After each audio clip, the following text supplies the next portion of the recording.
I believe business is the one common language humanity shares around the globe. To test this hypothesis, I am on a world tour interviewing ambassadors of every nation.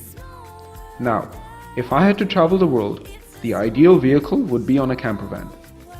So, every ambassador we set a playdate with will be playing some Lego with us. My hypothesis is business is the one language that humanity speaks around the world. Well, The language of money, the language of profit. I agree with you. So, following on that, I want to see what are the similarities around the world from the aspect of business. So, if you can introduce a little bit about yourself. Yeah. Well, my name is George Chikoti. I'm the current ambassador of Angola to Brussels. That means to the Kingdom of Belgium, but as well to Luxembourg, to the European Union, and to the ACP. And my priorities will be oriented into three areas. One is to work with the Belgian institutions, government, and then local governments as well to promote Angola in terms of attracting businesses. And at that level, you might be aware that when President João Lourenço visited Belgium, he went to Antwerp, he went to the port of Antwerp, and already a number of activities are now ongoing between Angola and these institutions. My work is also to represent Angola in the ACP, and as you might be aware, the ACP countries have now started their negotiations with the European Union towards a new agreement, which will then be concluded sometime this year, and that will be implemented from 2020. That will be then the new agreement between the two regions. That means the ACP and the European Union. But you're also aware that... That's great. That's actually a match of equals. Yes, well... and it took some time coming, but it's in the right direction. Every 20 years we do that. Okay. But we also have now the African Union meeting, and the ministers of the African Union will be here this month. How much of this agreement is now aid? Because before it was a lot aid, but now it's, like I said, it matched more of equals, so there's more trade. Well, yes, well, there is a lot of trade, and that's why when we talk about the ACP, it's that within the ACP we talk globally about all issues related to development.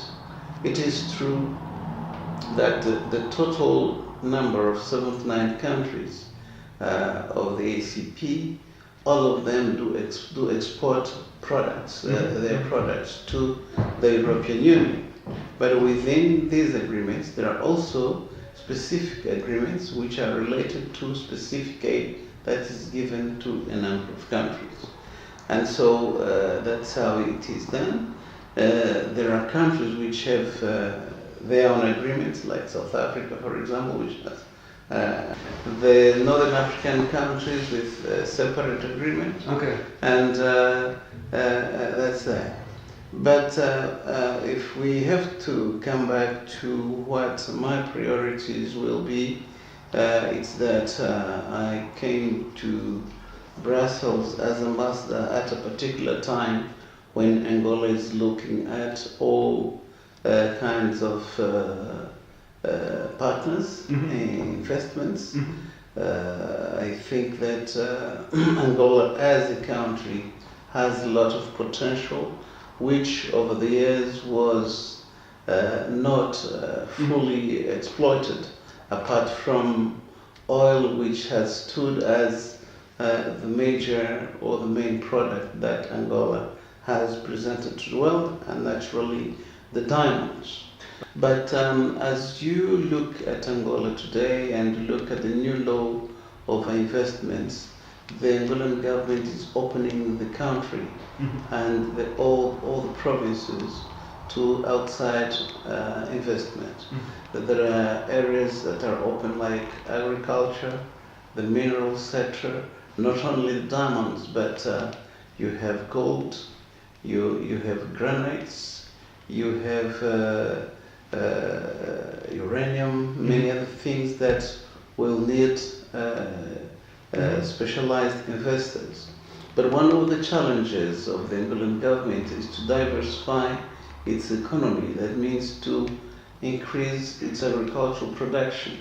Because as you see over the years, Angola has spent a lot of its resources sometimes importing or acquiring food that it could produce itself inland.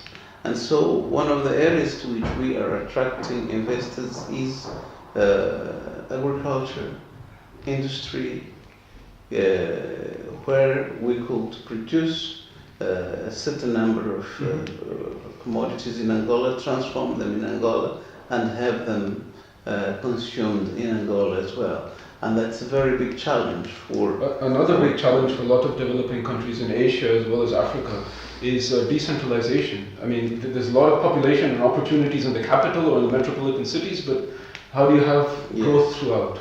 Well, in Angola today, we are working on the new law for local elections, which will mean that decentralization will be then taken as well as we give more power to provinces and local communities. And then it becomes very interesting for businesses because then they can shop around and see which is the most exciting to set up. Exactly, and that means that if you want to, although the law says that you can do business in Angola anywhere, but if you have a specific local administration present in the area you want to do your mining or your agriculture, then you can deal with them directly, and most of the output of the whole product that you're producing will benefit the local people.